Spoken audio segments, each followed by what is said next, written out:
Bonjour ou bonsoir, c'est votre Youssef, intergalactique, interdimensionnel. On est à notre troisième épisode, c'est le chit-chat du lundi. Comment vous allez les amis? J'espère que vous allez bien. Bon, cette fois-ci, il y a un peu de tricherie. J'ai mon café, la tradition est respectée, mais il est dimanche soir, il est 20h45 les amis. Parce que demain matin, j'ai quelque chose à faire, je dois me réveiller et je vais pas avoir le temps de faire comme je le fais d'habitude.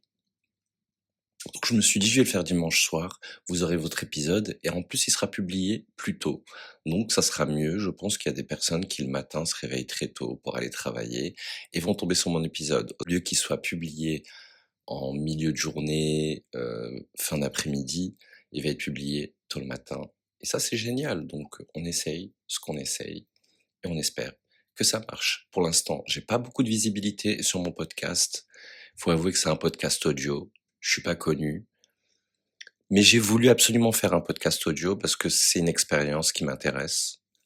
Et que si tu fais une première saison audio, bah peut-être qu'il y aura une deuxième saison où j'apparaîtrai à la caméra. Et que c'est important aussi pour mon propre rapport à la chose de ne pas me filmer pour avoir une forme de détente dans mon esprit et aussi qu'on accède à des choses conscientes et à la fois inconscientes. Pourquoi intergalactique? Pourquoi interdimensionnel? Dans une réalité se cachent plusieurs réalités. Actuellement, je suis en transition d'une réalité à une autre. Pourquoi je suis en transition? Je suis en voyage. Et en fait, vous faites partie du voyage quelque part.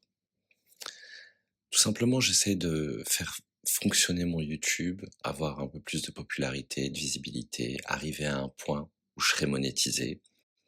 Elle est là la transition, c'est réussir à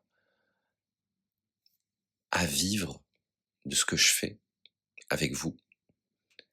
Et de cette résolution, arriver dans une réalité où je gagne ma vie de manière totalement indépendante. Et oui, ça serait vraiment satisfaisant pour moi. Et ça serait la concrétisation de beaucoup de choses dans mon histoire. Et ça relaxerait aussi ce que j'ai à vous dire. Parce qu'il y a tellement de choses que j'aimerais partager. Et je me rends compte que oui, j'ai une vie où j'ai voyagé dans plusieurs réalités, dans plusieurs sphères, qu'elles soient sociales, qu'elles soient économiques, qu'elles soient spirituelles. Donc j'ai appris beaucoup de choses. J'ai eu un commentaire hier d'une abonnée qui a aimé mon contenu. Un ou une abonnée, je suis pas sûr, mais je pense que c'est une abonnée qui a beaucoup aimé mon contenu et cette personne me demandait de partager mes expériences parce que j'ai l'air d'être une personne qui a beaucoup d'expérience. Oui, c'est vrai, je vais pas mentir, je suis quelqu'un qui a pas mal d'expérience pour mon jeune âge de 40 ans. Et donc j'ai forcément beaucoup de choses à partager étant maghrébin, gay, non-croyant, athée, je préfère dire athée, mais apostat aussi je peux dire, parce que c'est une réalité. Mais c'est un mot qui est très diabolisé, je trouve, dans certaines communautés, qui peut choquer, donc j'évite d'aborder ce mot-là, de me présenter avec ce mot-là. Je préfère dire que je suis athée, tout simplement. Simplifier le débat parce qu'on est immédiatement politisé, dans mon cas. Comme vous pouvez le voir si vous venez sur mes lives, il y a 3 questions qui reviennent tout le temps, à répétition, à répétition et à répétition, c'est: est-ce que t'es gay? T'es une fille ou un garçon? C'est quoi ta religion? Et il y a aussi, pardon, j'oubliais, t'es de quelle origine? Quand ils me disent t'es de quelle origine? En fait, ils veulent pas que je sois marocain. Je suis amazigh, marocain, de la région de Meknès, de mes 2 parents. Et comme je suis gay et me présente avec différents looks, ben, on essaye de certains, pas tous, hein, beaucoup sont fiers et m'adorent comme je suis. Beaucoup de Marocains me célèbrent. J'ai des abonnés marocains géniaux. mais beaucoup, sont dans cette homophobie, qu'on connaît tous et vont dire: «Non, t'es pas marocain». OK, bon, je les laisse dire, mais en fait, quand il y en a beaucoup qui jouent à ce jeu-là, ça devient du spam et ça empêche d'avoir un bon moment avec mes abonnés et ça, c'est dur en mi-direct, qu'on appelle live. Je vais pas faire d'anglicisme, mais c'est un mot, très utilisé. Ils vont me dire ensuite: «C'est quoi ta religion?» Je vais leur dire: «Je suis athée», parce que j'essaye de éteindre le débat immédiatement ou parfois je ne réponds pas et je me concentre sur les gens qui mettent des commentaires positifs. Ça dépend les vagues de haine parce que c'est littéralement ça. Mes abonnés peuvent en témoigner ou sinon venez sur mon live et vous verrez que quand il y a beaucoup de gens, j'ai énormément de gens qui restent silencieux et qui regardent par curiosité. J'ai ma communauté qui me soutient et qui comprend ce qui se passe et j'ai le reste, qui sont en pleine haine de groupe et ça, c'est impressionnant. Ensuite, il y a la question, tu une fille ou t'es un garçon? Ça, je pense que c'est de l'humiliation tout simplement. Parfois, je mets un peu de maquillage. Je le vois comme ça, comme une tentative d'humiliation et ça vient autant des femmes que de garçons, donc c'est particulier. Alors qu'ils savent très bien que je suis un garçon gay, qui met un peu de maquillage, tout simplement.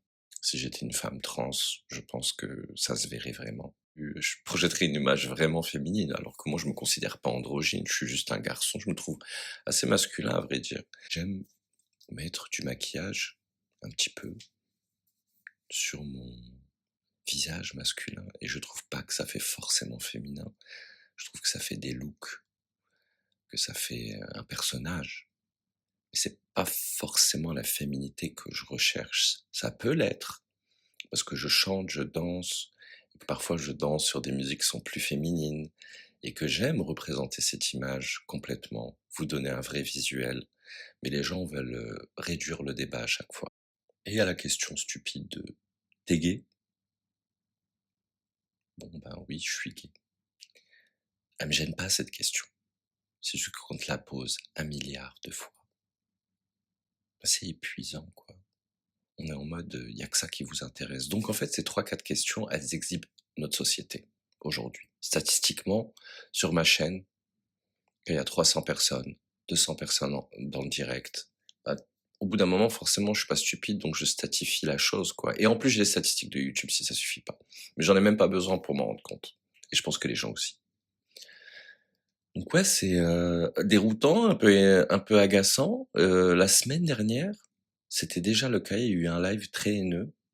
Là, vendredi, c'était un live, mais obscur, quoi. Les gens étaient horriblement méchants. J'arrivais pas à passer un bon moment avec mes fidèles abonnés, génialissimes, avec qui je rigole et je passe du bon temps. Ils spammaient totalement mon direct et c'était pas évident. Et ça en devenait triste, vendredi dernier. Hier, ça a commencé mal, mais j'ai fait mon coup de gueule. Et plein de gens ont trouvé que c'était légitime, donc j'ai l'impression que ça a aidé parce que le milieu et la fin du live, surtout la fin du live, était exquise. J'étais avec des abonnés qui étaient ultra marrants, qui m'ont fait pleurer de rire. Pleurer de rire. J'étais mort de rire à la fin du live. J'étais content parce que pour une fois, ça exorcisait tout. Le rire exorcise tout.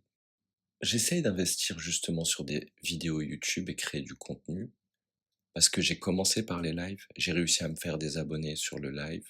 Il y a une communauté qui est plus dans le monde du live et il y a une communauté qui est plus dans le monde de je regarde des vidéos.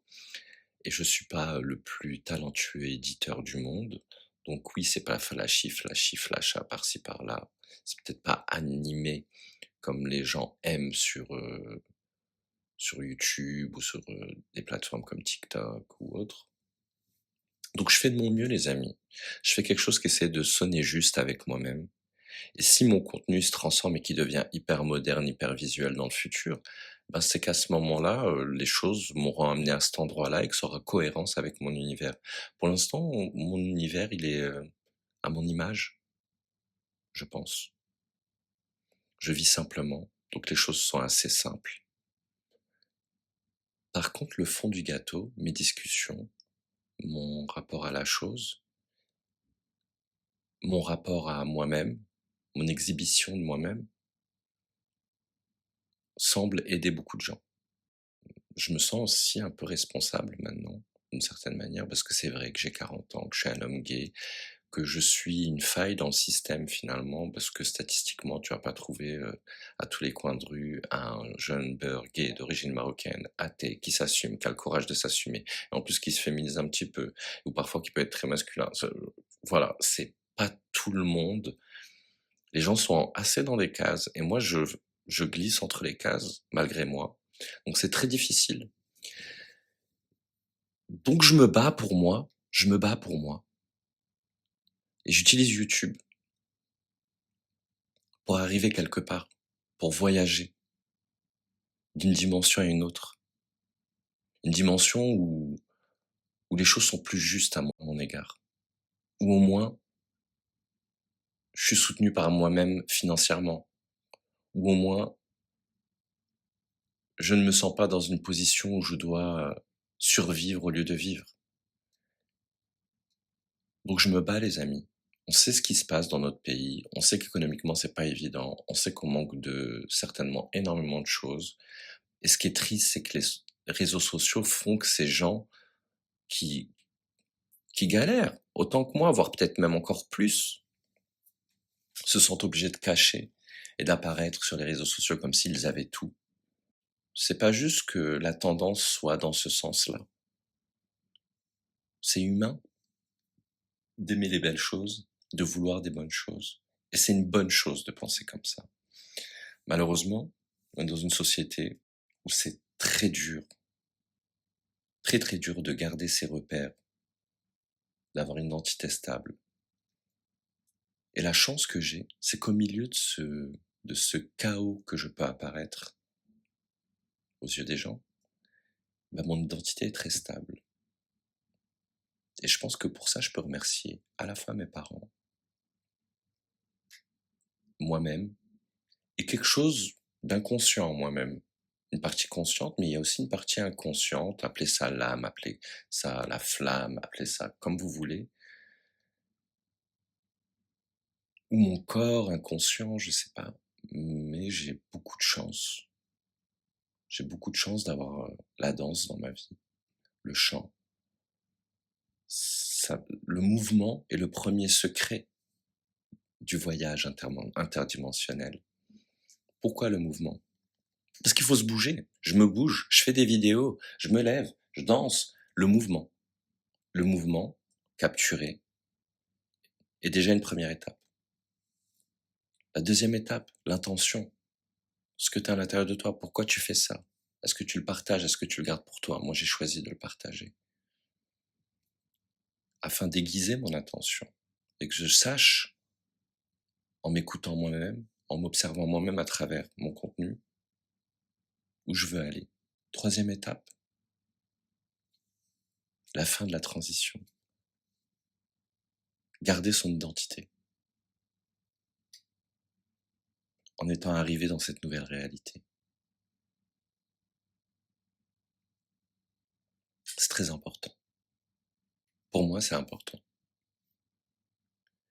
J'ai beaucoup de chance, j'ai fréquenté des gens de tous les milieux, je me suis retrouvé dans différentes situations économiquement aussi. Je suis quelqu'un qui viscéralement reste moi-même.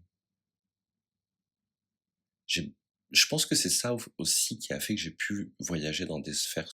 C'est que je ne changeais pas mon comportement.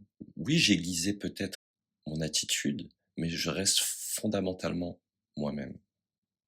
Donc quand les gens vous disent, «Reste toi-même, sois toi-même», je sais qu'on a tendance à l'entendre comme une phrase toute faite, mais c'est véridique. C'est simple, certes, donc c'est peut-être nuancé et dur à maintenir socialement. Mais c'est ça l'enjeu, c'est ça le challenge. Qu'est-ce que tu partages si tu es un robot qui recopie des trends? Trends, c'est des modes. Excusez-moi pour les deux trois mots en anglais, je fais de mon mieux pour parler uniquement français.